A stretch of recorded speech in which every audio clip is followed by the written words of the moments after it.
Honorable James, it's now 20 minutes past 20 hours. Your time will expire at 20 minutes before 9 with a discretionary 5 minutes from the chairperson. Thank you, Chair. I don't think I'm going to need those 5 minutes today. All the questions has been asked, everything that I've written down, everyone has asked my questions. Dr. Mary, your complaint, your instruction to the minister, I need you to focus. Dr. Mary? Yes, I'm listening. Sorry. I wasn't listening in my microphone. Okay. Your instruction, your complaint to the minister has caused great havoc in our country. Do you realize this? We are now having to pay 4 ministers.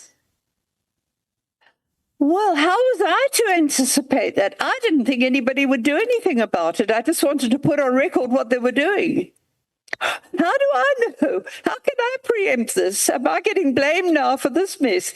I mean, I was responsible for Nkunati going out That's public. not your instruction. What do you mean, how can you be blamed for all of this? Your instruction, you instructed the minister instructed the National Commissioner. You should be rejoicing.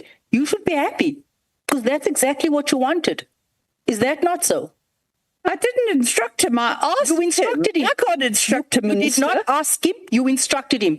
Paragraph 1 of your letter. You instruct. You did not give him a view. You instructed him. You have no right to instruct a minister. And the minister in turn instructed the National Commissioner. Let's not get it wrong. What is the wording of my letter there? Yeah. I mean, Okay, Doc. James, as the acting chair, can you calm down? Don't breathe onto each other's neck. You can proceed on, James. I'm the No, acting ma'am. chair. Doctor, you instructed. It is late. I want you to go meet your hookup. You instructed the minister to instruct the National Commissioner. It is in your letter. To a request. No, you did not request. We need to move on. 1.1 of your letter, instruct the National Commissioner, SAPS, to immediately disband the irregularly constituted, unnecessary and wasteful political killing stars team. Is this not your letter? Whose letter is this? That's not quite right, because if you read the paragraph, may I just read the last sentence? No, it's 1.1. Can I just point out, I start the sentence by saying this letter, No, blah, blah. 1.1. Request, Dr. Mary, it's late. 1.1. I set out to take urgent and appropriate action. I requested the minister. And 1.1. I'm going to that now, if you will just bear with me. Okay. I refer to here under, wait a moment, the task team. In this regard, the action that I'd asked him to take, requested. In this regard, I request that you, number 1. Do we have the same letter in front of us? It's 1, 1. 001132. An extra. Do we have this in front of us? 1.1. But this is the letter. I needed to read 1.1, nothing else. 1.1 flows from 1. What does 1.1 say? 1.1, the end of 1.1. Not the end, the beginning. But it's part of the... But no, I'm sorry, we're maybe not talking the same language. This is... May I just read this? Okay, the last sentence. I ask... and its appendices to request for reasons, blah, blah, blah. I set the reasons I set up below. Right. I carry on and I say, and the last 2 lines. Tell her to read that. Please just look at the last 2 lines of number 1. Okay, Doc. Doc, can you pause a little bit? In this regard, Doc. In regard to what I've just asked him. Doc. I request my time. that Doc. you. Doc, can you pause there? Okay, can you please pause there? Yeah. I request that you instruct the National Commission. Doc, calm down. Please pause there. we are intervening because we see that you are not getting each other. Honorable James is referring to the letter you wrote to the minister on the 31st of October. Now she's referring you to a paragraph in the letter, which is 1.1. Can you read it yourself out loud? I can read it, but it's a 1.1 which follows directly from 1, the things I am requesting the minister to do. That is the meaning of... You can read 1 and read 1.1. Doc, you can read 1 and read 1.1, both of them. All right. Let me read the whole thing. This letter and its three appendices is to request that, for reasons that I set out fully below, you take request that you take urgent and appropriate action to deal with the abuses and gross wastage of personal and financial resources by the irregularly constituted political killings task team. In this regard, I have in brackets, I refer to here under as the task team. Right. New sentence. In this regard, I request, I don't instruct it, I request that you, 1.1, instruct the National Commissioner, SAPS, to immediately disband the irregularly constituted, unnecessary... Okay, stop there. Thank you. Thank you. That's Thank the you. sentence. That's the sentence, yes. Yeah. You requested him to instruct. Yeah, I'm requesting... It's an instruction. You are saying that the minister must instruct the National Commissioner. I'm asking him to. I'm not instructing him to. I'm asking him to instruct the National Commission. Professor, when one reads your letter alongside the minister's directive, right, it becomes evident that your letter formed the foundation of the minister's decision. It becomes evident that your letter formed the foundation of the minister's decision to disband the PKTT. You give 3 reasons in your letter, written the end of October. The minister writes end of December. You give 3 instructions. You give 3 instructions. Your first paragraph says immediately. The minister gives 3 instructions. In his letter, it also says immediately. Is that a coincidence? Look, You both give 3 instructions. Incidents. Both as immediately. Say to the minister, You need to allow me to finish so that you can go for your hookup this evening. You need to allow me to finish. Sure. You give 3 instructions. Yeah. The minister gave 3. Let me help Honorable James. Yeah. How do I know what the minister's going to do? I can ask. I'm asking. I don't instruct him, I'm asking him. Look at me. Yeah. Look at me. Yeah. Honorable James is talking to. Okay. Yeah. All right. I'm trying to reply We can proceed. and Honorable James. clarify. That's what I'm trying to do. I can't answer your question about why the minister did it. I honestly can't, because I've never spoken to him about why he did it.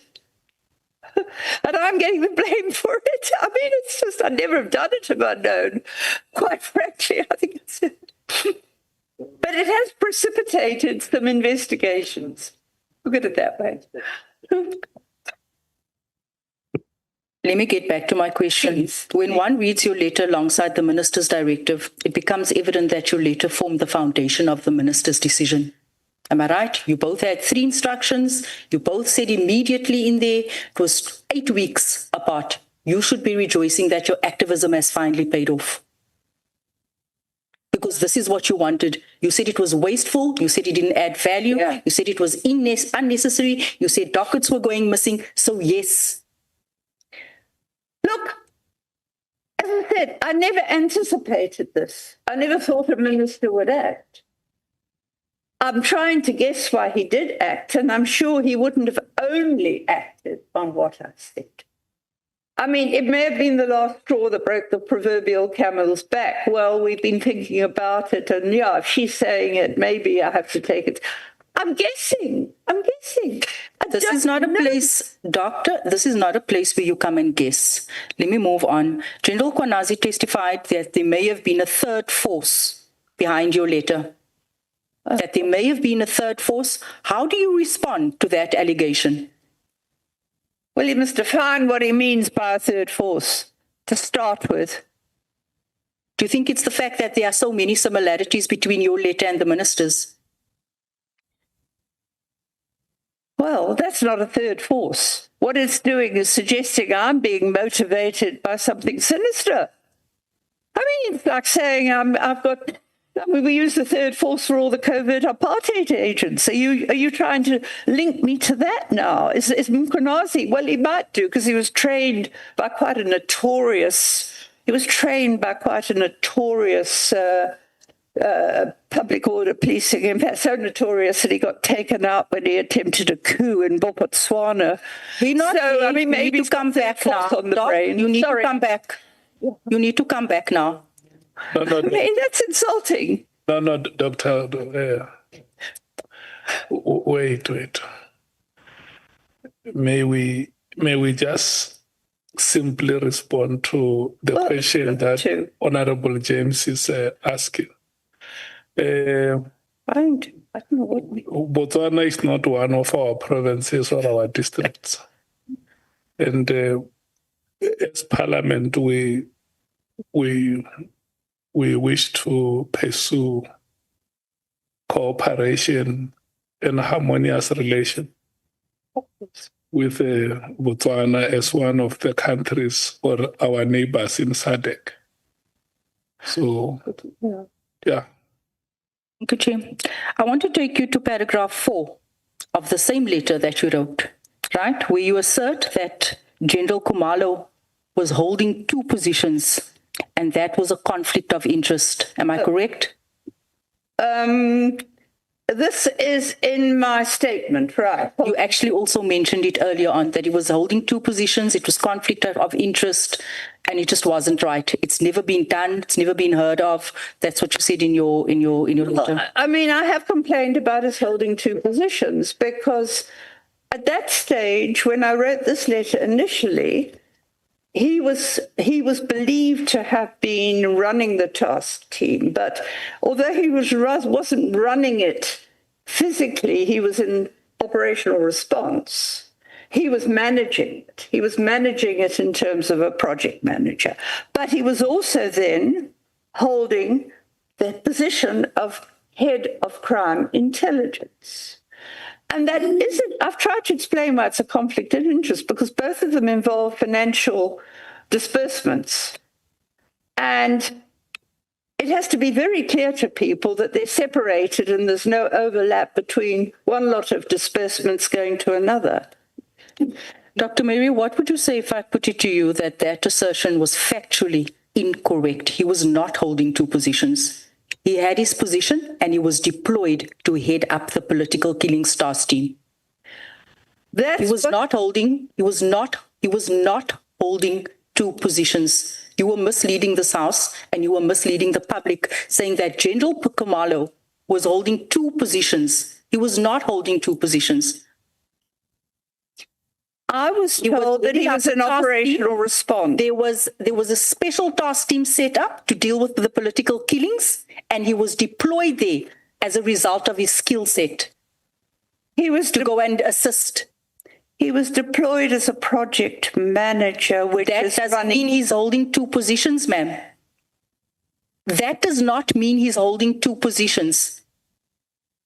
De facto it is, because in both was handing money. Both he has involved on his letter of employment. He has 1 position. You cannot employ someone twice.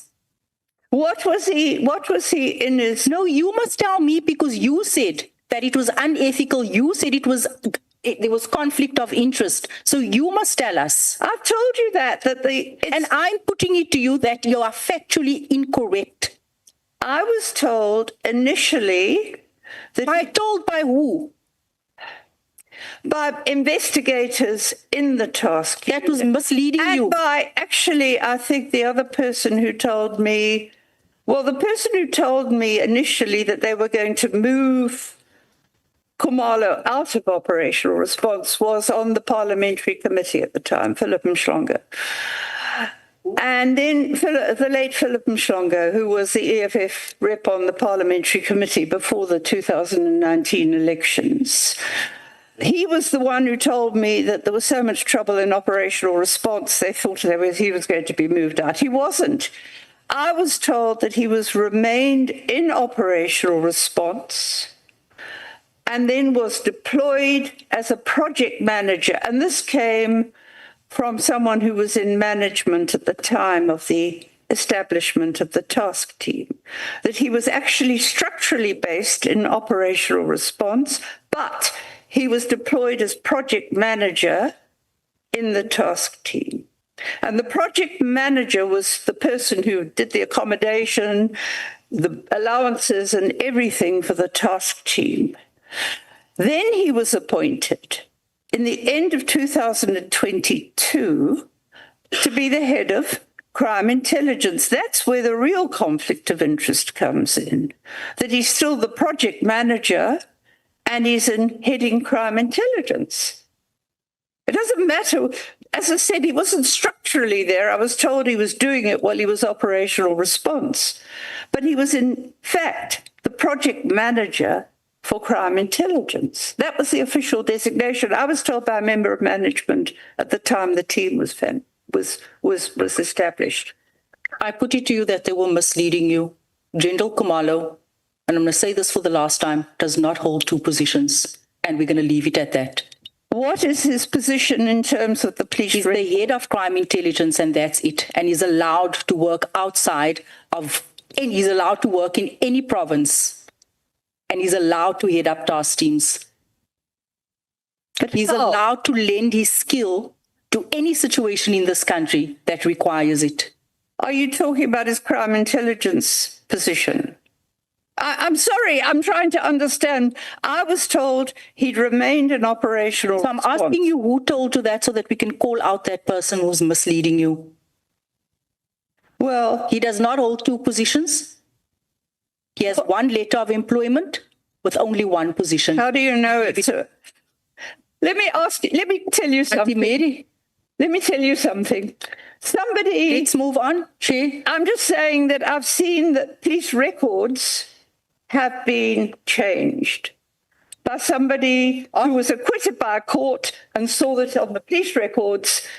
So you're saying that his police record has been changed and he holds two positions and he's getting paid two salaries. Is that what you're saying? I'm not saying he's getting two salaries. I'm saying that he's in a structural position. He's getting a salary. I have no idea where he's Chair, please. Protect me. Project manager? Chair, please. Oh. Because you're going to tell me I'm breathing down the witness's neck. The witness is taking us on a wild goose chase here. Nobody knows. No, let's wait. It's their word against. I'm telling you what I was told about the setup. Dr. Haas. Yeah. Let's wait. She did not say project manager. She says, Chair, protect me. And you. No, I was just puzzled. I'm not saying you're wrong. I've heard that. No. I want us to wait. Let's wait. Chair, this is very serious, Dr. Mary.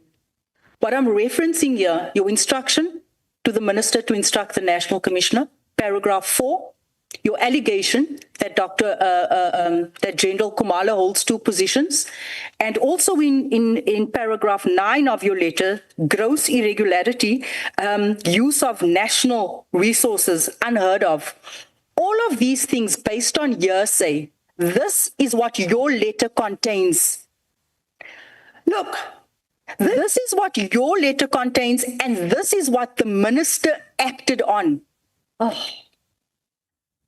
The minister said that he acted on your letter.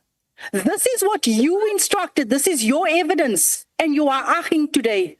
No, I mean, I reported in good faith what I got from credible sources. Khumalo was present with the task team, whatever his structural position was. Dr. Mary, we are meant to probe this letter. We are meant to probe what you put in this letter so that we can understand why you put it in here. That's what I'm trying to do.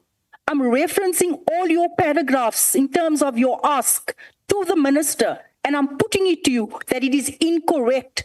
I'm saying to you that you cannot have a conventional response to unconventional patterns of crime unfolding in this country. You are saying it is unheard of. Everything that you have said here today goes back to the 80s. You are stuck in the 80s way of policing. I'm saying to you, we can have task teams. I'm saying to you that we can have national units deployed to provinces. I beg your pardon, I'm not stuck in the 80s. I'm stuck in what I learned about policing in the 90s and how you dealt with task teams. And before the policing went downhill after 2000. Dr. Mary, this is no laughing matter. I'm sorry. This is no laughing matter. State security has been compromised because of this letter. We're having to pay 4 ministers. We are suffering as South Africans because of this. And you are laughing. Sorry. This is serious. I'm trying to make sense. It's very serious. Don't let me get started about the Cape Flats and our children that's on drugs. And you giving this minister this letter.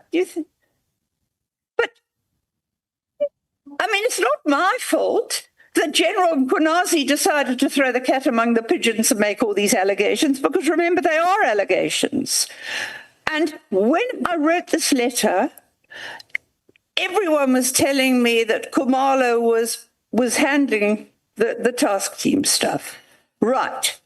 The crime intelligence people were alleging that they had no money because it was going to the task team. I'm not able to look and verify police records. You know, you're not even able to verify the content of your own letter. What else you're not is wrong able about to it? verify your sources. You're not able to verify anything in here. And I'm going to leave it at that. You have misled even the minister, but you have proven to us who he really is. That you can actually mislead and guide him into taking incorrect decisions. Thank you, Chair. Okay. Thank you so much. Did you still have something to say?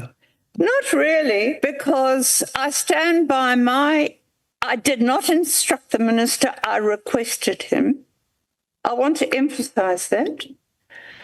I can't help what he did with the letter, any more than I can help whatever anybody else has done with the letter. But I take exception to my being blamed for state security. I can tell you there's so many sinister things going on in our province that's where you should be worried about. Honorable Ngolo.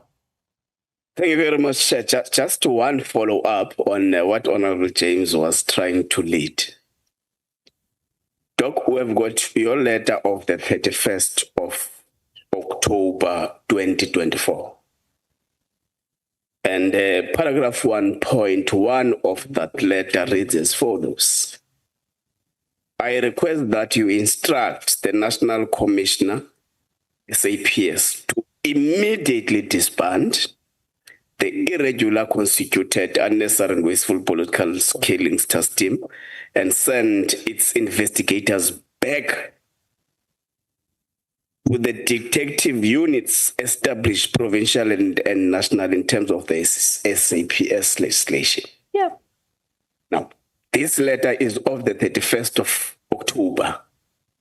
The letter of the 31st of December by the minister uses the same terminology of disband immediately, that which you used in your letter on the 31st of October. Wait. 2. The minister is on record here saying part of the plan is to take those that were in all the information or the work that was done by the PKTT to the murder and robbery unit, which is what you are saying in paragraph 1.1. 3, the minister is on record saying part of the basic reason there to dissolve the PKTT is on the basis of the expenditure, which is what you are raising in your paragraph 1.1.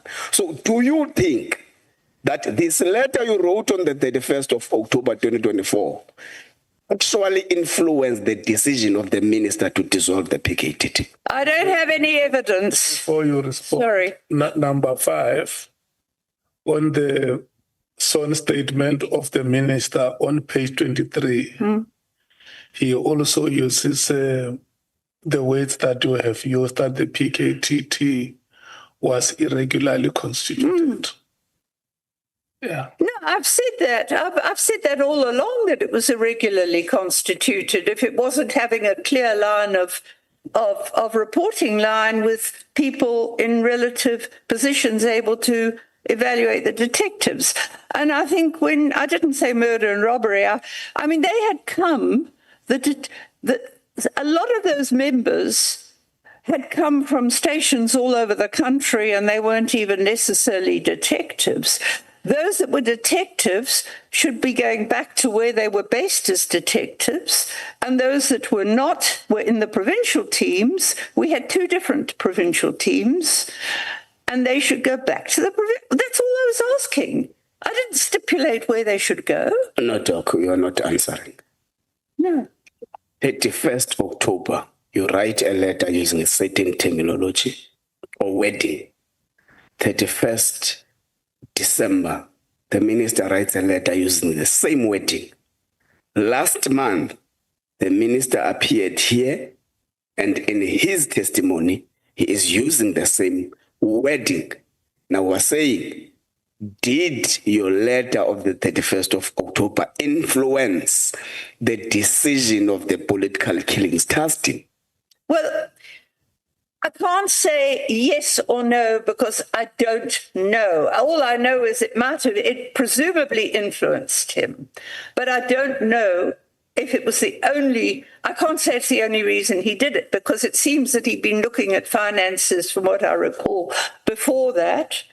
I mean, I don't know. And now I'm getting blamed for destabilizing South Africa. I mean, truly. No, it's not. I mean, that's what the Honourable James was saying. But they're not apportioning the blame. They are asking questions for you just to respond. I'm trying. Yeah, Okay. yeah. I've responded as well as I can. No, yeah. She says she has given her best try, Honourable Ngola. Can we, before we take the Chief Whip, go to Honourable Nomvalo, and the last will be Honourable Skosana? Yeah, no, thanks, Chair. Chair, I think I understand the frustration of Honourable James in this context. And I really find it unconventional that a witness will come here and be extremely evasive. Even when we perpetually try to persuade her to a particular direction, which is correct. But Chair, I just want to get this confirmation from Dr. Meritias, because this committee has recently been in a compromised situation, or on the receiving end of mysterious misinterpretations of words. Recently, we've been told here that immediately doesn't mean now. Now, in this letter dated the 31st of October 2024, on paragraph 1.1, I just want us to deal with 4 words. You say, I instruct the National Commissioner. Wait. You are saying? I request that you instruct. Yes. Open quote, you are saying, I instruct the National Commissioner, SAPS, to immediately disband, close quotes. So do you mean that when you say... It's not I, it's number 1. It's one. It's number 1, then it says... Okay, no. Okay, it starts there at the top by saying, I request that you instruct the National Commissioner, meaning you are requesting the minister to instruct the national commissioner. Is his role, he has to guide and instruct the national. Now, when you say to instruct, do you mean because you are saying he must instruct him to disband immediately? Now, the question by Honorable James is that immediately after this letter, a letter was issued on the 31st of December, executing exactly what you have requested. So it means that your request was executed accordingly, with no deviation. It's too much of a coincidence. I mean, do you disagree with that?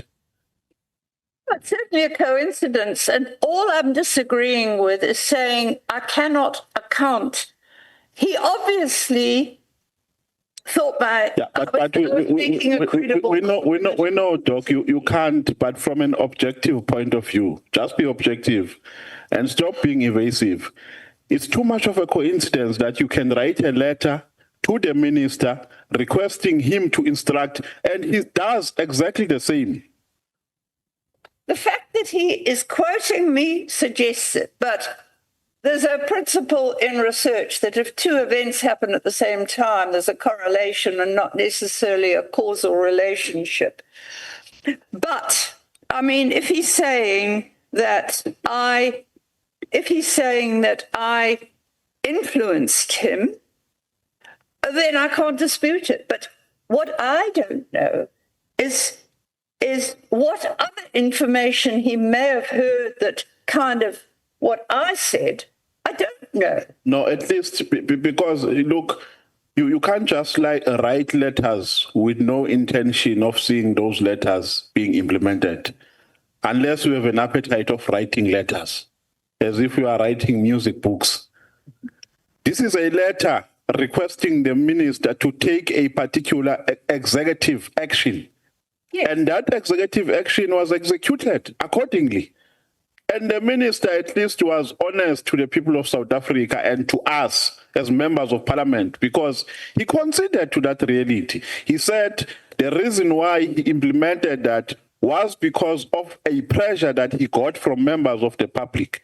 And that pressure included your persuasion to disband the PKTT. Now, why is it so difficult, ma'am? We are not going to lose anything if you concede to that fact, to a reality that your letter influenced the decision of the minister. I'm not disputing that. Yes. Saying I don't know what else he took into consideration. But it was part of factors which influenced his decision on the 31st of December. Yes, I mean, he's exactly. And that context. Then what is a problem here? What is the problem? No, let's pass the microphone. Yeah. Oh, thanks very much, but I mean, I'm not disputing that he's saying it. Thank you. You have considered to. Yes. Yeah. Honorable Skosan. Thank you, Chair. You know, I think this was raised earlier, but I want to make a follow-up on Honorable James, because I've raised that early, Chair, that in paragraph 15, Ms. the Haas, you said that you expected the minister to do nothing. You remember that? Yes. In paragraph 16, you expressed shock that he acted decisively and disbanded the PKTT. Now, my follow-up on that would be, how do you reconcile portraying him as both unresponsive and decisive? I mean, that's a contradiction. Let me explain. I've done a lot of lobbying of people in government and got nowhere. Okay. And the last minister had been running around acting like the National Commissioner himself. I did not have big expectations that a minister would act. Basically, I mean, he's a very different operator to the last minister, as I said, based on what I recollect. He was not the person running around and doing things for, running the police himself. From what I could see, he was proceeding cautiously. I mean, at one stage, there was a quote that said he was decrying the fact that the Intelligence Oversight Committee, he said the intelligence needs oversight. Now, that was quite a sensible remark to make, because we are. If you think I'm stirring things up, we don't know what those intelligence operatives are doing that can undermine us. Okay, so I did not expect him to act, because I had no expectations of it, and I was actually amazed when I got the letter. And I mean, okay, it came from a WhatsApp group, but it was a letter. It was an official letter. It wasn't an allegation. It was an official piece of paper. But, yes, my question still stands. I said, how do you reconcile the two, unresponsive and decisive? And even at the end, you said yourself that in the last 24 months, the last time you communicated with the minister, it was almost 2 years. It's in your statement. It's not me who says. No, it was the last time. Can I just repeat? I communicated with the minister telephonically when the elections which the ANC won in the province, which was 2004. Then he went on to do other things I had no connection with him with, okay, including a premier stage. I think my colleague Paula Sulu did. The only communication I had after he was appointed was to send him a message and ask if I could have the contact for his PA, because I need the people in the office to send the correspondence to. So I could then start copying him and, so he'd know what was going on with the National Commissioner. I did not speak to him until a month ago when I passed a message on. That's all I did. Now, you are telling me, as I understand it, that I'm not giving you enough information. The only information I have explained that I cannot give is the identities of people who give me information in confidence, and that they are largely police members. Thank you, Chair, because I guess that the answer is again evasive, but the witness as well. Please. Because we are reading something from your statement. All these questions which are directed to you are from the statement you've given us. It's nothing personal. It's from you. Hence, we are asking you, Mr. Haas. Thank you very much. Honorable Cameron. Chair, I just have one question for clarity, and that is to Mr. Haas regarding the letter to the minister. If you weren't expecting anything to happen, what was the point of writing it? What did you want to come out of? I put on things on record, and I wanted the committee to know about it. I mean, I thought you could have maybe questioned him or something. No. I'm speaking about the letter to the minister. I mean, otherwise you're shooting blanks. No, but I copied it to Parliament. No, but the point, that's what I'm asking you. Yeah. Why did you send it to the minister? What was the point of you sending it to the minister? What did you want out of it? I was checking him out. He was a new minister, and I was wondering, but I thought, well, they never are, so he probably won't be. But we'll copy to Parliament, because if he doesn't, maybe Parliament can question him about it. That was my motive. Thanks, Chair. Yeah, but Cameron, why aren't you concluding it? Because Dr. De Haas, after the letter of the 31st of December 2024 was written by yourself, have you ever written again to the minister or to the department? Did you write again after the letter of the 31st?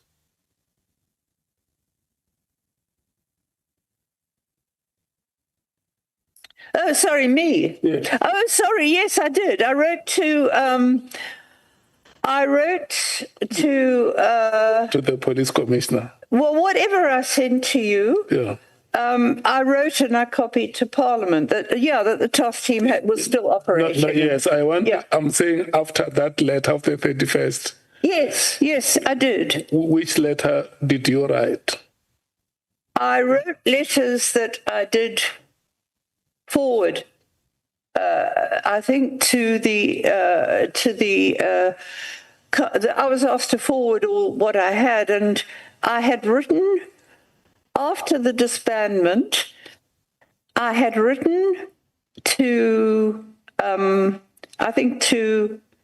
can't remember the dates. Though, but you the Masamola, I'd written to I copied to the minister, I copied to Parliament. The letter which you wrote to Masamola, you were not advising or requesting him.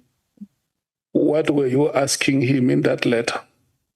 I was notifying him, or I was complaining to Masamola about the fact, and I was copying to him.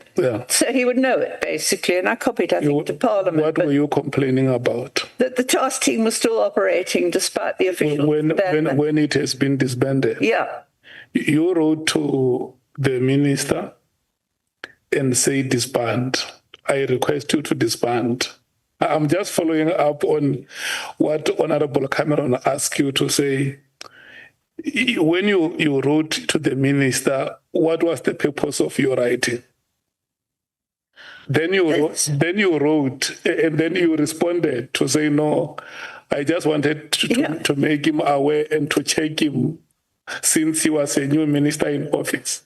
Look. But then later in the new year, 2025, you then wrote to the police commissioner to complain that why do we still have the PKTT when there is a letter of the 31st of December which instructed you to disband? I did. You did that? I did. I think I did. I haven't got the dates with me. I don't know if they're here.